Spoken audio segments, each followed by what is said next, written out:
Vocês já ouviram muitas vezes, e é um texto que tem a ver com esse momento. Eu sei que eu, você, todos nós temos as tempestades da vida, e Jesus também passou lá pela tempestade, principalmente seus discípulos ficaram com muito medo. E diante das tempestades da vida, todos nós temos medo, porque nós somos pessoas, nós temos sentimento, nós somos cheios de insegurança, e nós precisamos muito desta palavra de esperança, de fé, no meio das nossas tempestades da vida. E aqui então em Lucas, no capítulo 8, no versículo 24, diz o seguinte, Lucas 8, 24: chegando-se a ele, despertaram, dizendo: Mestre, Mestre, estamos perecendo.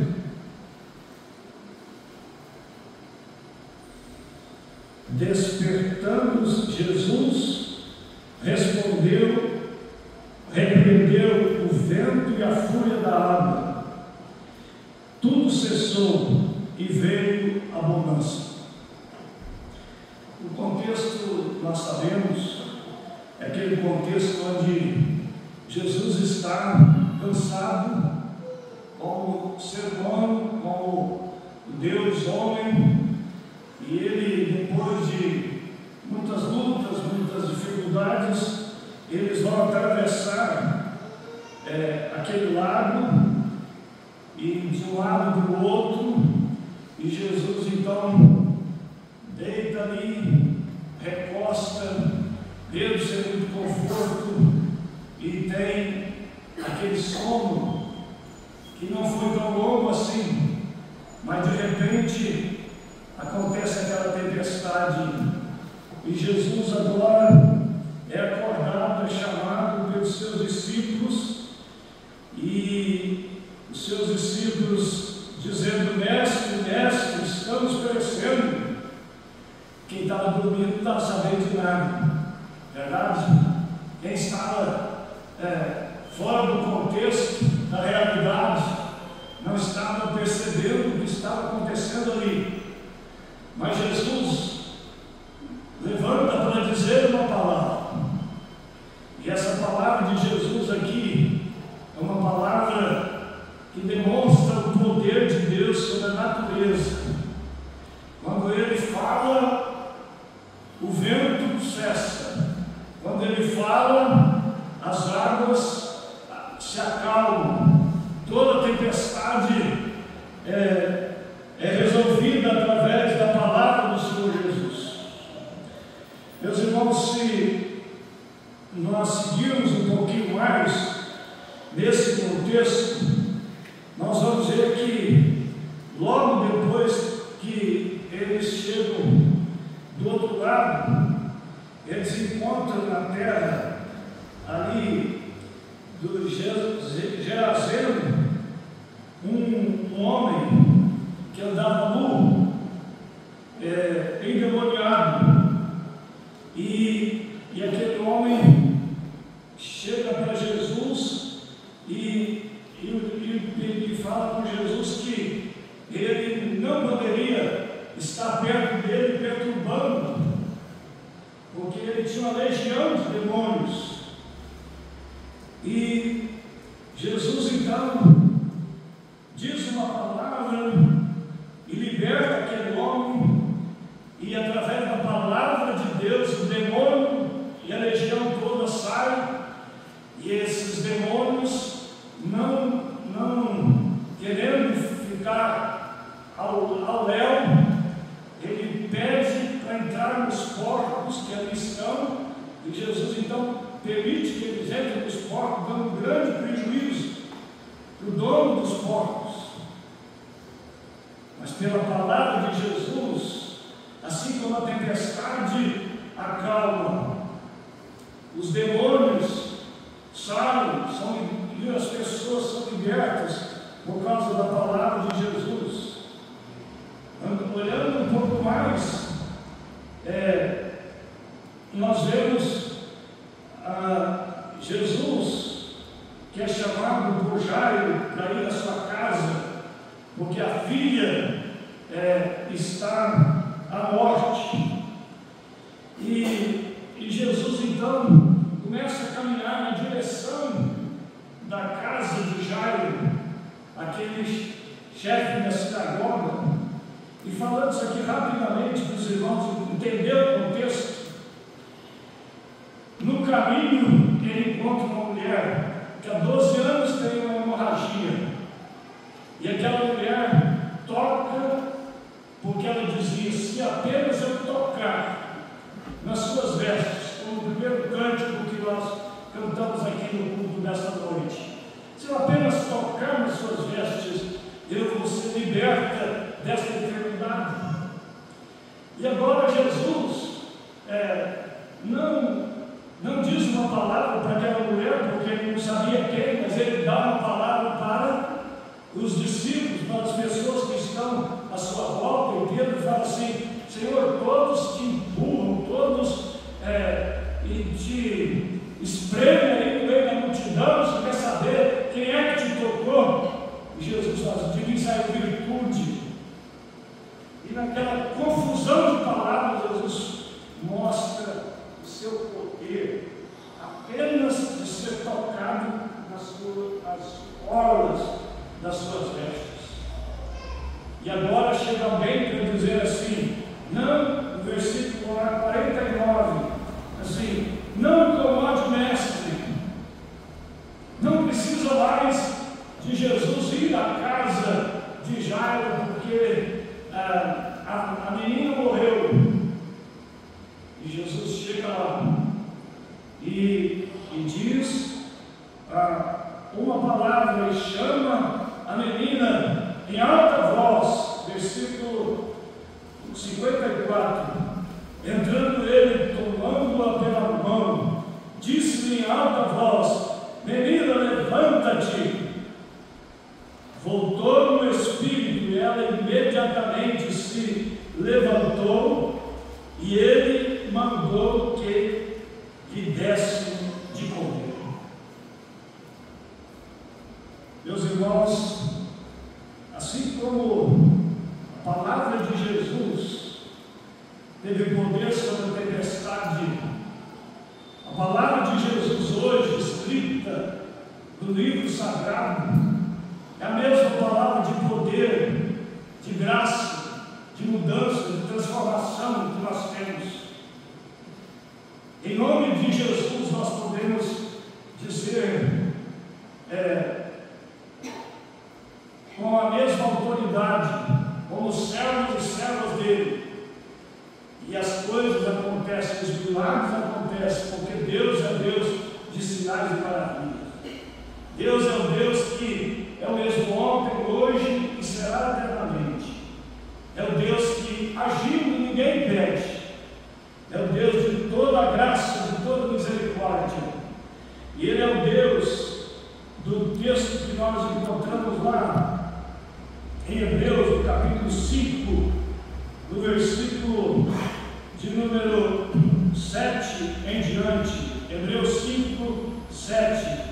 Ele, Jesus, nos dias de sua carne, tendo oferecido com forte clamor e lágrimas, orações e súplicas a quem o podia livrar da morte, e tendo sido ouvido por causa da sua piedade, embora sendo filho, aprendeu a obediência pelas coisas que sofreu, e tendo sido aperfeiçoado, tornou-se o autor da salvação eterna para todos os que lhe obedecem, tendo sido nomeado por Deus sumo sacerdote, segundo a ordem de Melquisedeque. Então, esse Jesus que nós amamos, esse Jesus que que nós servimos, esse Jesus que, quando esteve entre nós, Ele orou com clamor e lágrimas. Ele nos ensina, através da fé, a viver vida de oração, a viver vida de dependência de Deus, a viver na presença do Todo-Poderoso, Pai, Filho e Espírito Santo. Ele é o nosso grande sumo sacerdote. Ele apresenta as nossas dores, as nossas lutas, as nossas mágoas, as nossas tristezas diante do Pai. E é importante que nós possamos incomodar o Mestre. Enquanto aqueles disseram, não incomode o Mestre, nós devemos fazer como os discípulos. A tempestade, as lutas, as dificuldades vêm para as nossas vidas e nós devemos, em oração, incomodar o Mestre. Mestre, Mestre, perecemos, venha ao nosso encontro. Onde está a sua fé? Como nós estamos vivendo a nossa experiência de fé? A palavra de Deus sempre cumpre. Quem é este? Perguntaram os discípulos, que até o vento e o mar lhe obedecem. É o Cristo vivo, presente nas nossas vidas, e nós o confessamos como Senhor da igreja e Senhor das nossas vidas. Precisamos crer em Jesus. Precisamos crer que Ele continua sendo Senhor e Rei, que Ele continua dirigindo a história das nossas vidas e a história da igreja. Quando oramos, nossos problemas e enfermidades são resolvidos. A palavra não é leitura científica.